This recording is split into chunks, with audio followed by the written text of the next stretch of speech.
Mari kita mengawali dalam doa pemberitaan firman Tuhan. Segala puji syukur, hormat, kebesaran, kemuliaan kami kembalikan kepada Tuhan. Hanya karena anugerah Tuhan kami boleh berada di tahun baru pada 1 Januari 2021. Bapa, kami sungguh bersyukur sebab hanya karena kasih dan kemurahan dari hari ke hari kami boleh rasakan bentuk pemeliharaan Tuhan, kasih setia Tuhan yang menolong, membela, menyertai, yang memberkati kami sehingga Engkau mempercayakan kami hidup sampai hari ini. Semua karena kasih dan kemurahan Tuhan. Besok itu Bapa, hamba rindu memaparkan berita firman Tuhan. Izinkan hamba-Mu menyampaikan apa yang sudah hamba persiapkan. Lebih daripada itu, Roh Kudus menolong dalam pemberitaan firman Tuhan. Engkau mengkuduskan segenap tubuh jiwa roh hamba-Mu. Demikian juga semua jemaat Tuhan. Engkau yang mengkuduskan mereka, sebab Engkau Allah yang Maha Kudus. Dan di dalam kekudusan-Mu kami akan melihat kemuliaan Tuhan terjadi atas kami. Terima kasih Bapa. Dan hamba menyerahkan pemberitaan firman awal sampai akhirnya ke dalam tangan-Mu, Allah Roh Kudus yang berkuasa dan mengurapi ini. Demi nama Tuhan Yesus Kristus penebus jiwa kami, hamba siap memaparkan firman Tuhan. Haleluya, haleluya, amin. Haleluya, haleluya. Apa kabar hari ini Bapak Ibu Saudara sekalian? Doa dan harapan saya tetap kabar baik, kabar sehat, semangat, tetap survive. Karena Allah kita Allah yang luar biasa melimpahkan anugerahnya bagi kita semuanya. Puji nama Tuhan. Dan saya mengucapkan selamat tahun baru bagi kita semuanya. Karena Tuhanlah sehingga kita ada di awal tahun baru 2021 ini. Pastikan kita semua dapat berkat dari firman Tuhan ketika kita memberikan perhatian kita dan juga memberikan hati kita kepada firman Allah. Sehingga firman Allah itu akan bertumbuh, berakar, berbuah, dan bahkan menjadi rema bagi kita semuanya. Saudara-saudara yang dikasih Tuhan, izinkan saya menyampaikan satu topik firman Tuhan, yakni tentang pengharapan di tahun baru. Sekali lagi, pengharapan di tahun baru. Saya akan membacakan satu nats firman Tuhan dari kitab Pengkhotbah pasal 3 ayat yang ke-11. Pasal 3 ayat yang ke-11. Demikian firman Tuhan. Ia membuat segala sesuatu indah pada waktunya, bahkan ia memberikan kekekalan dalam hati mereka. Tetapi manusia tidak dapat menyelami pekerjaan yang dilakukan Allah dari awal sampai akhir. Amin. Puji Tuhan, pengharapan di tahun baru. Sekali lagi, pengharapan di tahun baru. Semua tentu kita berharap di tahun yang baru ini, berharap dengan yang terbaik. Keluarga berharap supaya keluarganya diberkati oleh Tuhan, beroleh kebahagiaan, harmonisasi dalam sebuah keluarga. Keluarga berharap pekerjaannya diberkati karena Tuhan, dan pekerjaannya semakin maju, semakin berkembang, dan pendapatan atau income semakin bertambah-tambah. Yang studinya diberkati oleh Tuhan, lancar semua biaya studi Tuhan cukupkan, dan mereka dalam pergaulannya diberkati. Mereka yang juga bergumul dalam segala pergumulan mereka mengharapkan pergumulan mereka tentunya didengar dan dijawab oleh Tuhan. Saudara-saudara yang dikasih Tuhan, berkaitan tentang tahun baru, tidak sedikit kemudian orang-orang pengen tahu dan menerawang tentang hidup mereka, tentang nasib mereka ke depannya, khususnya di tahun 2021 ini. Oleh sebab itu saya secara pribadi prihatin terhadap orang-orang yang berperilaku secara demikian itu. Dan ditambah lagi bagaimana kemudian betapa semaraknya berbagai media ikut mempropagandakannya. Padahal negara kita adalah negara yang percaya kepada Tuhan, Khalik langit dan bumi. Itu sebabnya salah satu dari 5 butir Pancasila berkata sudah pertama ketuhanan yang Maha Esa. Nah, tetapi pada prakteknya lihatlah bagaimana di televisi para peramal menjadi narasumber untuk memaparkan apa hasil terawangnya tentang peristiwa yang akan terjadi di tahun ini. Dan melalui pesan singkat, SMS atau WA, maka mereka melakukan upaya dengan cara mengetik rek lalu spasi dan dituliskan tentang namanya dan seterusnya. Adalah cara yang paling praktis untuk kemudian mengetahui tentang nasib mereka, tentang hidup mereka ke depannya, tentang perjodohan, tentang keberuntungan, tentang usaha dan bisnis mereka. Nah, saudara-saudara dikasih Tuhan, Tuhan adalah Sang Pencipta Khalik langit bumi beserta isinya. Dan segala sesuatu yang Tuhan ciptakan tentu ada maksudnya sendiri. Dan kemudian untuk mengetahui segala sesuatunya haruslah tentunya menanyakan kepada Sang Pencipta, yakni kepada Tuhan Yesus Kristus sebagai orang yang percaya kepada Dia. Dan sebagai makhluk ciptaan, maka sejatinya manusia datang menanyakannya kepada Dia, kepada Tuhan, bukan kepada yang lain, apalagi kepada manusia. Dan manusia tentunya tidak luput dari kekurangan, kelemahan, kesalahan. Tetapi aneh dan ajaib, meskipun manusia banyak kekurangan, kelemahan, kesalahan, lalu kemudian tidak sedikit orang-orang kemudian tetap percaya, tetap saja percaya. Dan mereka tentunya adalah orang-orang yang terus berharap dan mengandalkan kepada orang-orang yang bersangkutan, bukan kepada Tuhan. Perihal atau kaitannya tentang hidup mereka ke depannya, tentang nasib hidup mereka. Dan itulah yang kita saksikan sebagai sebuah fenomena yang kita sebutkan di negara yang memiliki Tuhan, yang memiliki Allah, yang terutama dalam kehidupannya. Dan puji nama Tuhan. Nah, saudara-saudara dikasih Tuhan, Alkitab adalah perkataan Tuhan yang tidak mungkin salah. Dan oleh sebab itu Alkitab adalah panduan bagi umat manusia, bagi orang yang percaya kepada Dia, untuk mengetahui masa depan dan kepastian tentang seluk-beluk kehidupannya, tentang perjodohan, tentang kehidupan, tentang usaha, tentang bisnis, tentang apa saja. Alkitab merupakan jawaban bagi setiap orang yang percaya kepada Dia. Yang percaya katakan amin. Puji nama Tuhan.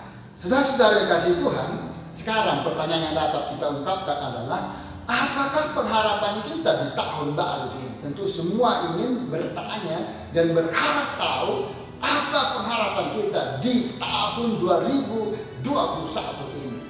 Yang pertama adalah dalam ayat yang ke-11 bagian A, Tuhan itu sumber keindahan.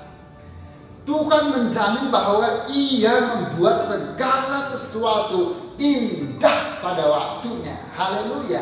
Raja Salomo, seorang yang bijaksana dan hidup takut akan Tuhan, menegaskan bahwa segala sesuatu menjadi indah pada waktunya.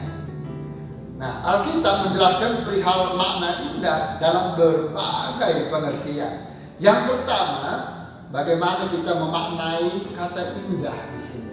Yang pertama adalah aspek komprehensif. Kata indah mengacu pada pengertian utuh, ya, utuh atau secara komplit. Misalkan anggota tubuh tidak berfungsi atau hilang salah satu, itu artinya tidak indah. Persembahan yang utuh dan komplit adalah persembahan yang tidak bercacat celah tentunya. Persembahan kain tidak diindahkan oleh Tuhan bukan karena sarana dipersembahkan, melainkan karena kain tidak utuh atau tidak tulus hati memberi persembahannya bagi Tuhan. Berbeda dengan persembahan Habel dalam kitab Kejadian pasal 4 ayat yang kelima. Nah, keindahan pertumbuhan jasmani pada remaja terjadi karena asupan makanan yang bergizi yang utuh dan komplit. Itu disampaikan juga di dalam kitab Zakaria pasal 9 ayat yang ke-17. Nah, aspek kedua adalah aspek kohesif. Aspek kohesif itu adalah kata indah yang menunjuk kepada sebuah pengertian serasi, seimbang, atau harmonis. Sebagai contoh, bila dalam gerak jalan atau baris berbaris ada yang tidak serasi langkahnya, maka pasti tidak terlihat indah. Musik yang harmonis terdiri dari berbagai alat musik yang berbeda jenisnya satu dengan yang lainnya. Musik yang harmonis juga adalah musik di mana bunyi maupun cara memainkannya juga berbeda.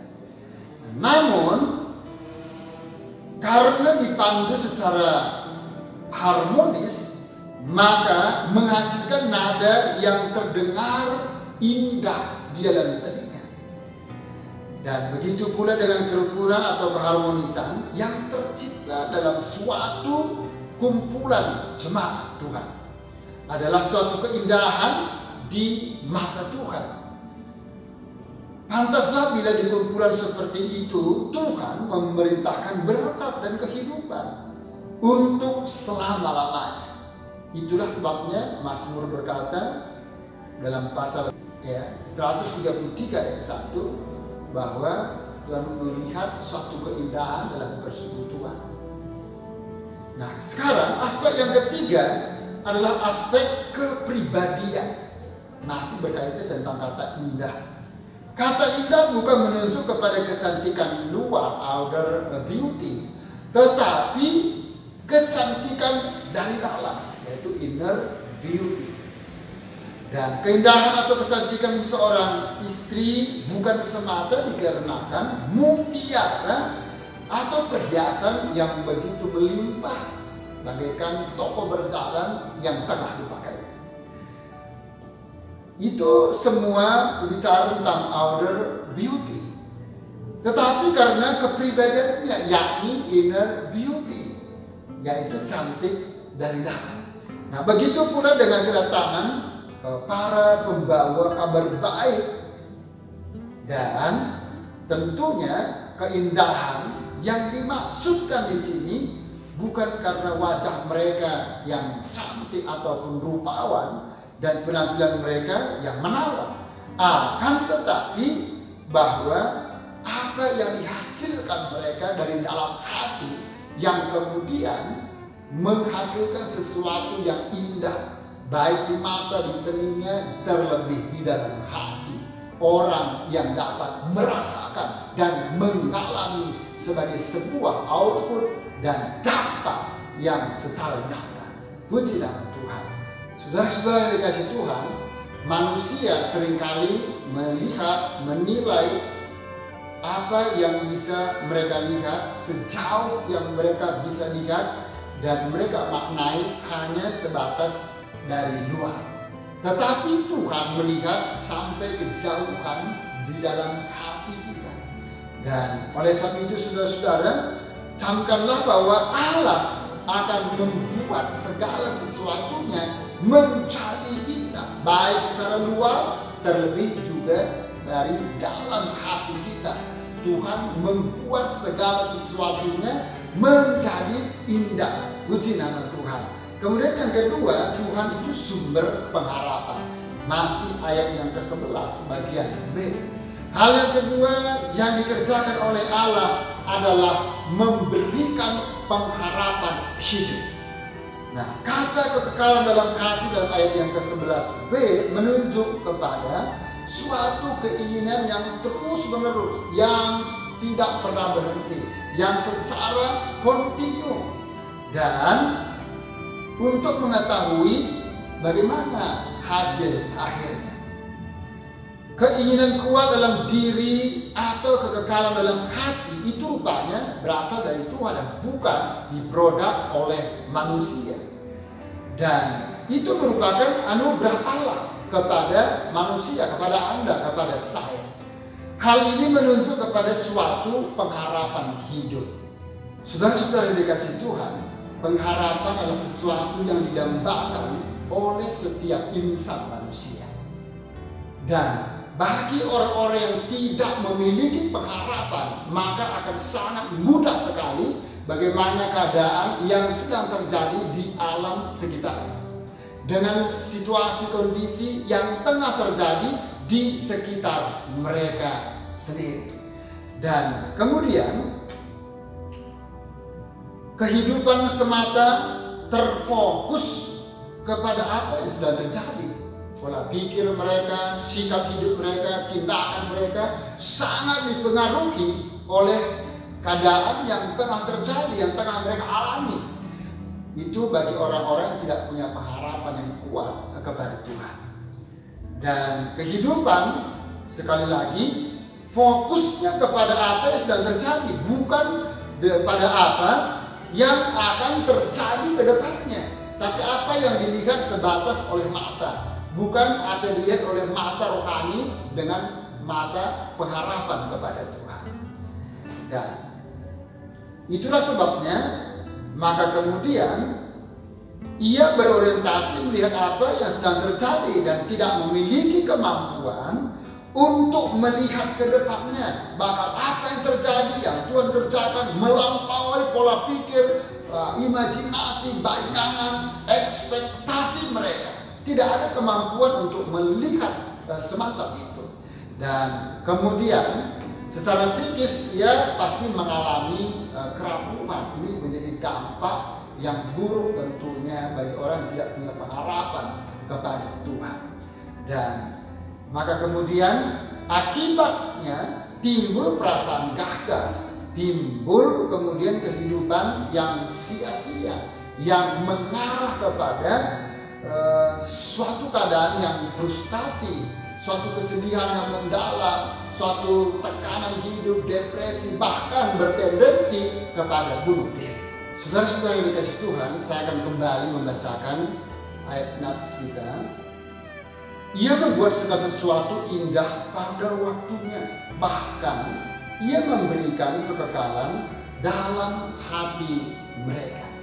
Nah, kata bahkan dalam ayat ini menegaskan bahwa keberadaan suatu pengharapan jauh melebihi keindahan.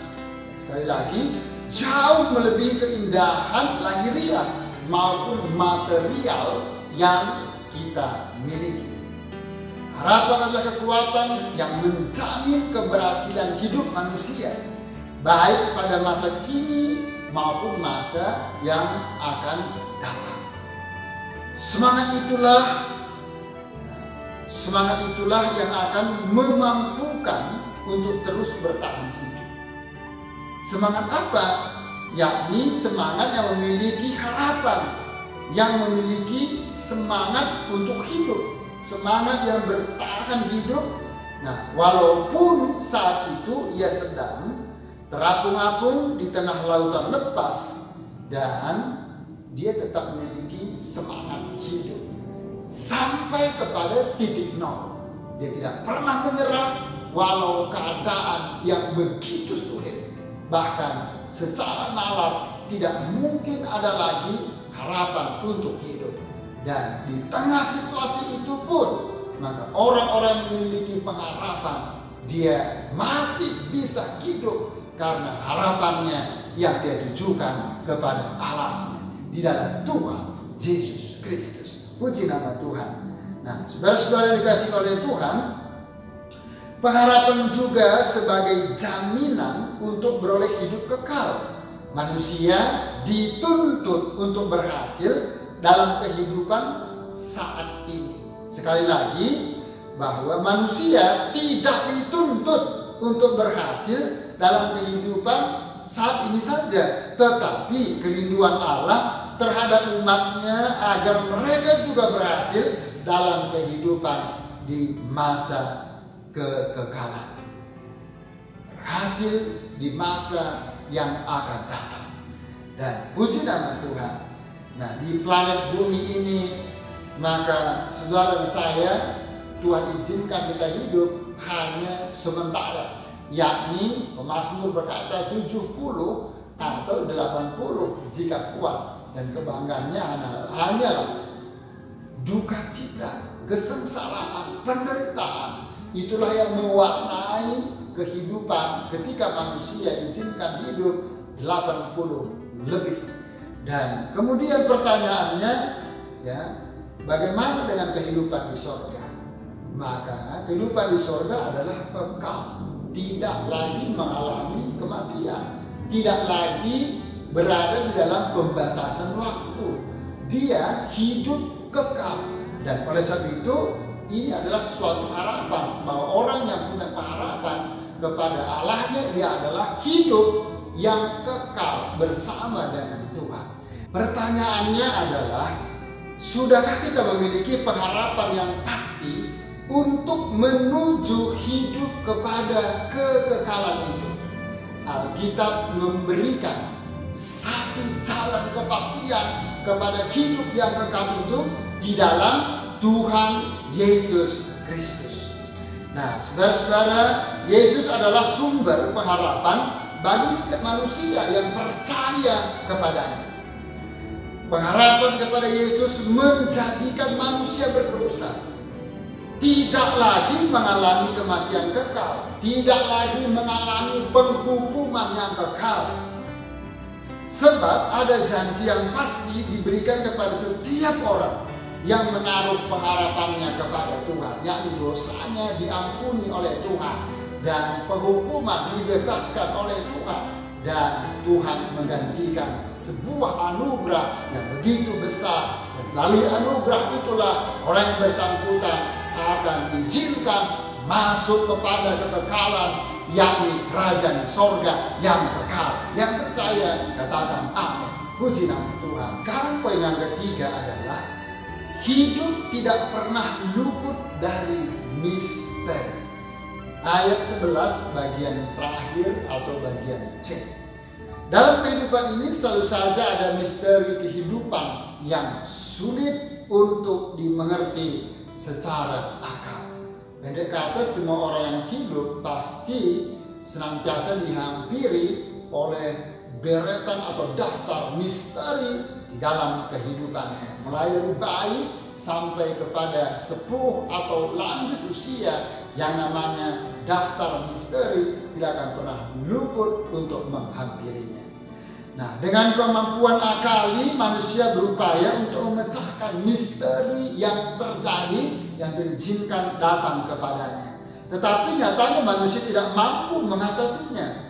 Terhadap orang yang menaruh kepercayaan kepada Tuhan, bukan berarti misteri itu ditiadakan atau kemudian dihilangkan.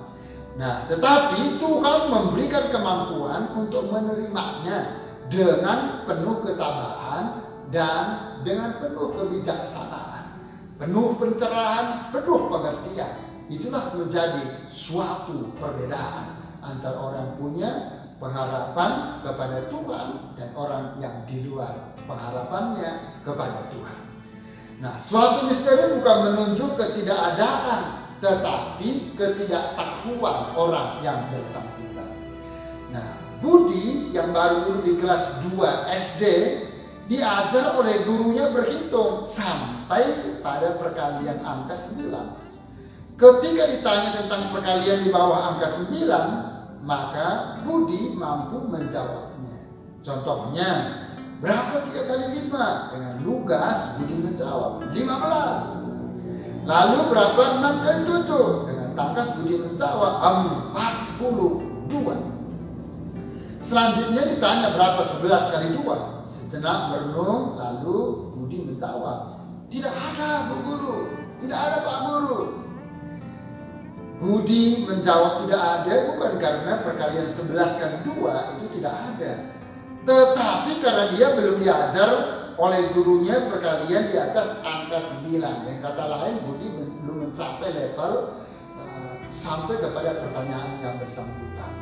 Nah, karena Budi tidak tahu, maka yang menjawab tidak ada. Terkadang kita juga bersikap seperti Budi. Kita tidak tahu tentang sesuatu lalu kita menyatakan bahwa itu tidak ada. Padahal itu belum kita tahu. Itulah misteri yang kerap kali terjadi sepanjang kehidupan kita. Sudah sedang dan bakal akan kita alami dalam perjalanan hidup kita. Dan tahun ini kita tidak tahu bagaimana daftar misteri yang Tuhan izinkan di depan mata kita bakal akan terjadi. Nah, tetapi kita harus siap untuk menerimanya. Suatu misteri kehidupan memang sulit untuk dinalar. Nah, tetapi Tuhan akan memberikan kemampuan kepada kita untuk menerimanya dengan penuh pengharapan kepada Tuhan. Saudara-saudara yang dikasihi Tuhan, pengharapan kita di tahun baru 2021 ini dapat terwujud apabila kita menjadikan Tuhan sumber keindahan bagi saudara dan saya. Tuhan sumber pengharapan bagi saudara dan saya. Meskipun hidup penuh misteri, tetapi sekali lagi Tuhan sumber pengharapan bagi kita semuanya. Haleluya, puji nama Tuhan. Tuhan Yesus memberkati kita. Mari kita berdoa bersama-sama. Bapa Surgawi, dalam nama Yesus, terima kasih buat firman-Mu yang sudah hamba-Mu sampaikan pada hari ini. Hamba menyadari hamba terbatas untuk menyampaikan firman Tuhan. Namun hamba bersyukur Allah Roh Kudus berkuasa menyampaikan firman-Mu lebih dalam, lebih kompleks, dan Engkau yang terus berbicara kepada kami. Di tahun baru 2021 ini, biarlah kami memiliki pengharapan yang baru kepada Tuhan. Bahwa Tuhan adalah menjadikan segala sesuatu menjadi baru dalam kehidupan kami. Tuhan sumber keindahan, Tuhan sumber pengharapan. Meskipun misteri menghadang di depan mata kami, namun Tuhan sumber pengharapan kami. Engkau tidak mungkin meninggalkan kami. Engkau menggendong kami di fase-fase yang sulit untuk kami seberangi. Sehingga kami melihat Immanuel, Allah menyertai kami. Sehingga kami tetap beserta dengan Tuhan. Terima kasih Bapa di sorga. Allah Roh Kudus teguhkan firman-Mu dan mentaikan supaya menjadi rema, menjadi berkat bagi kami semuanya. Pakai kami Tuhan untuk tetap hidup dan tinggal dalam firman-Mu, berjalan on the track dalam firman-Mu, serta menjadi pelaku-pelaku firman Tuhan. Sekarang Bapak Ibu Saudara yang terkasih, dengan iman-Mu terima dan bawalah pulang limpahan anugerah dan sejahtera dari Allah Bapa di sorga. Kasih sayang dari Yesus Kristus Tuhan dan penebus kita, serta persekutuan Allah Roh Kudus turun memenuhi, menyertai, berkati kita semua hari ini, besok, sampai Maranatha Tuhan Yesus Kristus datang untuk kedua kalinya. Demi nama Tuhan Yesus kami berdoa dan terima berkat Tuhan. Yang percaya katakan haleluya, amin. Tuhan Yesus berkati. Shalom.